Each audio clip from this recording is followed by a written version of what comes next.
بسم اللہ الرحمن الرحیم۔ میرے محترم عزیزوں، رمضان المبارک کا مہینہ آنے والا ہے۔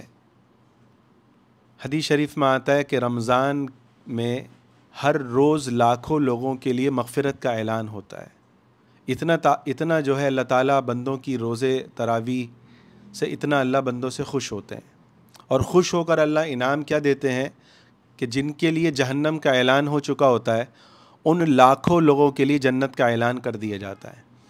مگر حدیث شریف میں آتا ہے کہ بعض ایسے بد نصیب ہوں گے جو جہنم میں 1000 سال تک جلیں گے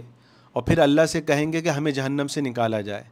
حدیث شریف میں آتا ہے 1000 سال تک وہ الامان الامان کہتے رہیں گے کہ اللہ ہمیں جہنم سے نکال دیجئے۔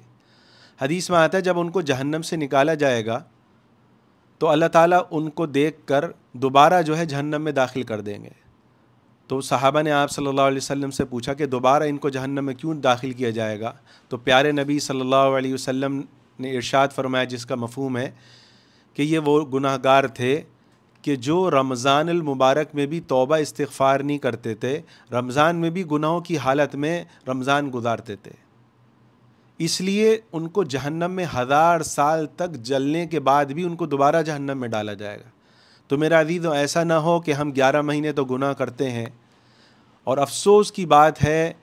کہ رمضان میں جب ہر روز لاکھوں لوگوں کے لیے جنت کا اعلان کیا جاتا ہے اور ہمارے لیے لکھا جائے کہ یہ جہنمی ہے، یہ کھلے عام اللہ کی نافرمانی کرنے والا ہے، کیونکہ حدیث شریف میں آتا ہے اللہ ہر گناہ کو معاف کر دے گا،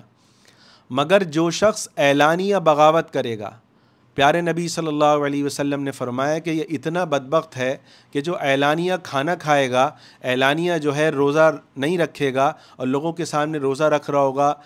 توڑ رہا ہوگا، سگریٹ پی رہا ہوگا یا اور کوئی گناہ کر رہا ہوگا۔ حدیث شریف میں آتا ہے کہ یہ اعلانیہ بغاوت کرنے والا شخص ہے، اعلانیہ مجرم ہے،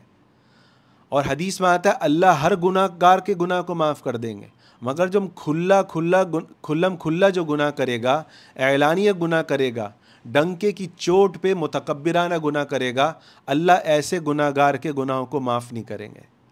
تو میرے عزیز و مبارک مہینہ ہے، حدیث شریف میں آتا ہے الندم توبۃ، کہ توبہ ندامت کا نام ہے۔ ایک مرتبہ دل میں آ جائے کہ اللہ میں نے آپ کو کیوں ناراض کیا، آپ نے تو ہزاروں لاکھوں نعمتیں مجھ پہ برسائیں، میرے ہاتھ بھی سلامت ہیں، میں تو 40 سال سے آپ کو ناراض کر رہا ہوں، میری آنکھیں بھی سلامت ہیں، جن آنکھوں سے رات کو میں فلمیں دیکھتا ہوں، گانے سنتا ہوں جن کانوں سے، وہ کان بھی سلامت ہیں، اللہ میں نے آپ کو کیوں ناراض کیا، میں نے شیطان کی مانی اور آپ کی نہیں مانی۔ تو میرا عزیزو، جو بس اتنا سا دل میں خیال آ جائے، ایک آنسو بہہ جائے، ندامت آ جائے، حدیث میں آتا ہے اللہ اس کے سارے پچھلے گناہوں کو معاف کر دے گا۔ اللہ تعالی ہم سب کو توبہ کرنے کی توفیق عطا فرمائے، اور بھائی صدقہ جاریہ کی نیت سے اس کو زیادہ سے زیادہ پھیلائیں۔ اس کو سن کر جو بھی توبہ کرے گا ہمیں گھر میں بیٹھے بیٹھے اجر ملے گا۔ اللہ تعالی ہم سب کو عمل کرنے کی توفیق عطا فرمائے۔